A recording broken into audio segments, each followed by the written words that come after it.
नमस्कार साथियों, मेरा नाम संजय झा है और आप देख रहे हैं YouTube channel Sanjay Jha speaks. साथियों, आगे बढ़ने से पहले जरा आप अंतर्राष्ट्रीय मुद्रा कोष की जो प्रबंध निदेशिका है, IMF की मैनेजिंग डायरेक्टर, जरा उनको आप सुनिए। उनको सुनने के बाद मैं इस विषय पे आगे बढ़ूंगा। इनका नाम मिस जॉर्जिया है, मिस जॉर्जेनिया है, और इन्होंने जो कहा है उसको सुनना दिलचस्प होगा और हमारे लिए एक सुकून देने वाला भी होगा और जियो पॉलिटिक्स में एक गौरव की अनुभूति भी आपको होगी जब इनको सुनेंगे। इन्होंने 12 अक्टूबर को जब इन्होंने 2022 और 23 को लेकर के जब वर्ल्ड सिनेरियो में अर्थव्यवस्था का इन्होंने जिक्र किया और हालात के, अर्थव्यवस्था के जो हालात हैं उसका जब उन्होंने जिक्र किया तो उन्होंने जो कहा उसको सुनिए। उन्होंने कहा कि India deserve to be called a bright spot on this otherwise darkening horizon, because it has been a fast growing economy even during these difficult times, but most importantly this growth is underpinned by structural reforms। और दोस्तों, जो कहा आपने सुना, उन्होंने ये कहा कि जो अभी जो अंधेरे, चारों तरफ अंधेरा छाया हुआ है इकोनॉमिकली, मतलब अर्थव्यवस्था के को लेकर अगर देखें तो चारों तरफ अंधेरा छाया हुआ है, और इस अंधेरे में, इनका नाम क्रिस्टलिना जॉर्जिवा है और ये IMF के प्रबंध निदेशक हैं। इन्होंने कहा इस अंधेरे में अगर से कहीं से जो रोशनी की कोई किरण दिखाई दे रही है तो वो इंडिया की तरफ से है, भारत की तरफ से है। और भारत को लेकर के उन्होंने और भी बहुत कुछ बातें कही, और सबसे खास बात ये कही कि भारत का जो ये विकास, भारत की जो तरक्की की जो ये गाथा भारत लिख रहा है, वो सबसे इम्पोर्टेंट बात यह है कि वो स्ट्रक्चरल डेवलपमेंट कर रहा है, यानी संरचनात्मक विकास कर रहा है। ऐसा नहीं है कि भारत की जो अर्थव्यवस्था है वो वर्चुअल है, वो जो है कंक्रीट है, जमीन पे है और वो दिख रहा है। दोस्तों, ये बहुत बड़ा रिमार्क है। और तब जब अभी भविष्यवाणी की जा रही है कि आने वाला समय आर्थिक मंदी का होगा, विश्व में ग्लोबल मंदी छाएगी, और उस ग्लोबल मंदी की दौड़ में IMF प्रमुख ने कहा है कि भारत ही उम्मीद की रोशनी है, यानी भारत में न तो ग्लोबल मंदी छाएगी और संभवतः भारत दुनिया की अर्थव्यवस्था को एक नया रास्ता दिखाएगा। तो ये जो गुरुवार को उन्होंने जो कहा, आज मैंने 12 अक्टूबर कहा था, गुरुवार यानी कल 13 अक्टूबर था, आज 14 अक्टूबर है, मैं 13 अक्टूबर की बात कर रहा हूँ। उन्होंने जो कहा कि उन्होंने यही कहा कि भारत मजबूत स्थिति के साथ G20 देशों का नेतृत्व करने के लिए तैयार है। आप जानते हैं कि अगले भारत इसी साल दिसंबर में G20 जो कंट्रीज हैं, जो ग्रुप हैं, उसकी अध्यक्षता लेने जा रहा है, और अगले साल सितंबर में जब भारत में यहाँ G20 देशों के राष्ट्रीय अध्यक्ष या शासनाध्यक्षों की बैठक होगी, उस बैठक से पहले भारत में G20 से रिलेटेड लगभग 200 बैठकें होंगी, और ये एक बहुत बड़ा होमवर्क, बहुत बड़ा टास्क है भारत के लिए कि 200 बैठकों को होस्ट करना, और बाद में दुनिया के 20 प्रमुख देशों के राष्ट्राध्यक्षों की बैठक को, 2 दिवसीय बैठक होगी, उसको होस्ट करना।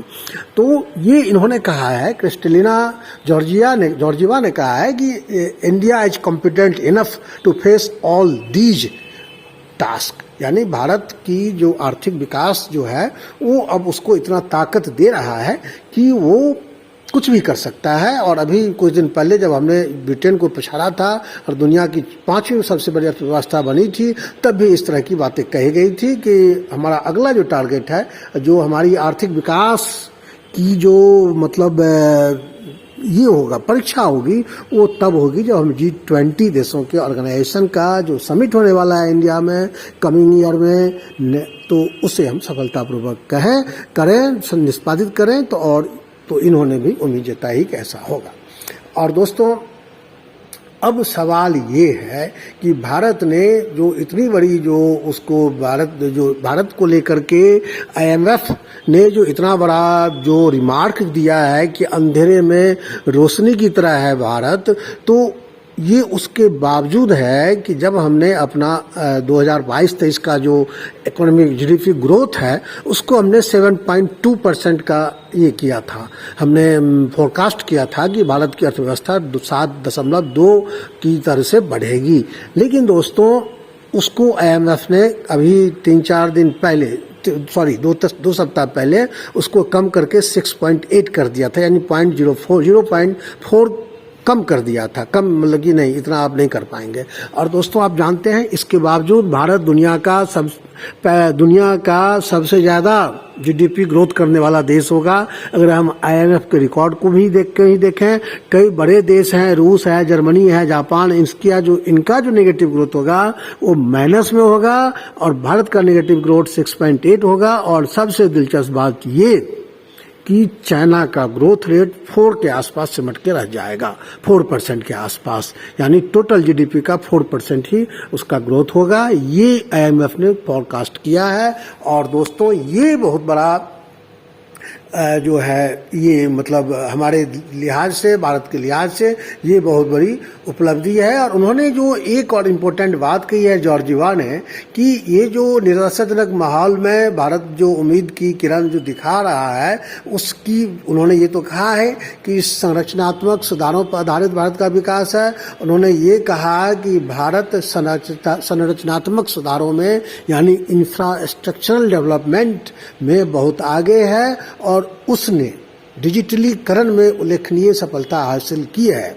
और डिजिटल जैसे कि जब हमने नोटबंदी की थी, डिमोनेटाइजेशन किया था, पुराने रुपयों को हमने बदल दिया था, उसके बाद भारत सरकार ने प्रधानमंत्री नरेंद्र मोदी के नेतृत्व में भारत सरकार ने एक नया ट्रेंड शुरू किया था इंडिया में कि आप डिमोनेटाइजेशन यानी बिना नोट का काम चलाओ, यानी डिजिटल करेंसी, डिजिटली जो है ट्रांसफर करो पैसा ना, जैसे पेटीएम, ऑनलाइन बैंकिंग, ये सब उन्होंने जो बढ़ावा दिया था उसका ये फायदा हुआ है कि भारत अब उस जगह पहुंच रहा है जिसका वो हकदार है। उन्होंने कहा कि डिजिटल मनी सहित डिजिटलीकरण के क्षेत्र में अधिक निष्पक्षता लाने के कारण ऐसा हो सका है। और सिर्फ हम आईएमएफ के जो प्रबंध निदेशक जिनकी बात मैंने की है, सिर्फ उन्होंने ही नहीं बल्कि आईएमएफ के प्रमुख जो अर्थशास्त्री पियरे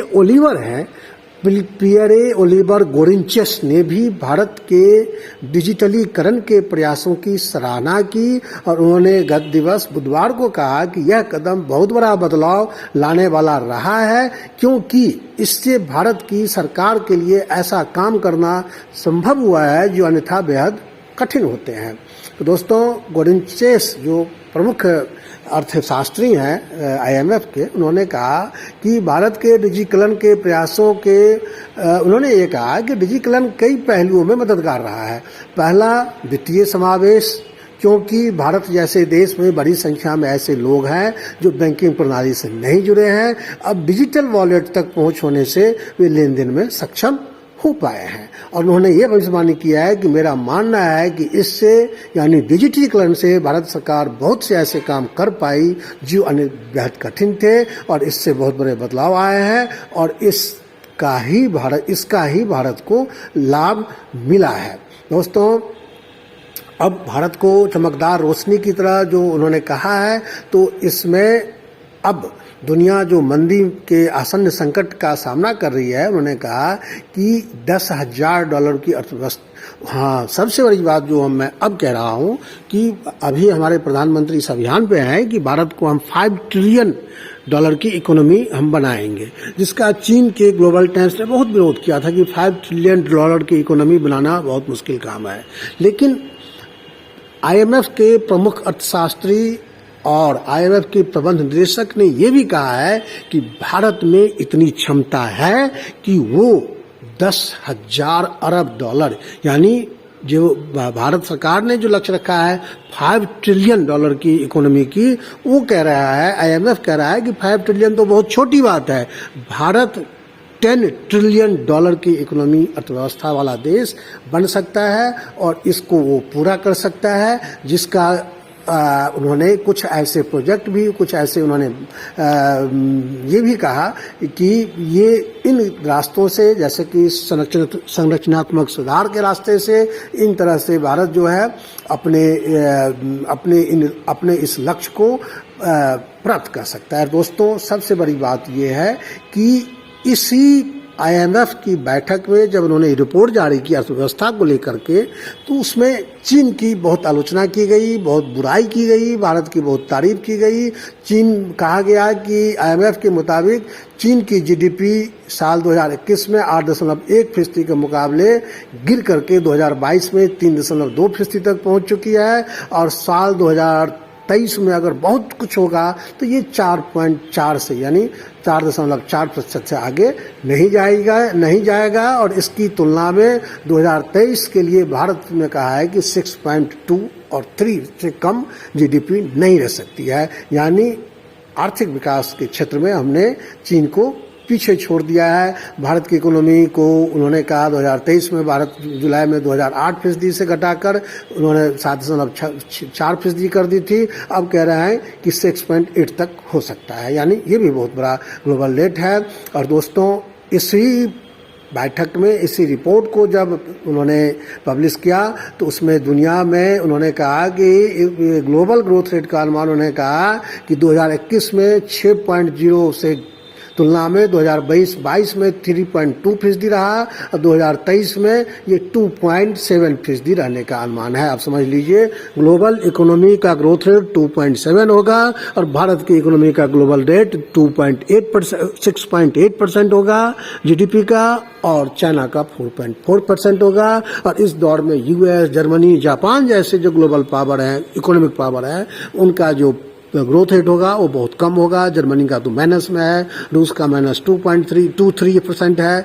तो ये है दोस्तों भारत की, जो नए भारत की पहचान और नए भारत की विकास की गाथा। और आप चाहें तो इस पर एंजॉय कर सकते हैं। दोस्तों, वर्ल्ड IMF ने जो रिपोर्ट दिया है उसके कुछ अंश मैं आपको इस वीडियो के साथ शेयर करूंगा। आप उसे देखेंगे, आप चीज़ों को आसानी से समझ पाएंगे। कुछ न्यूज वेब पोर्टल्स से जो कुछ न्यूज हमने स्क्रीनशॉट्स लिए हैं वो मैं शेयर करूंगा, आपको चीज़ों को समझने में आसानी होगी। तब तक के लिए आप मुझे इजाज़त दीजिए, आप इस न्यूज बुलेटिन को एंजॉय कीजिए। ये अच्छी खबर है दोस्तों।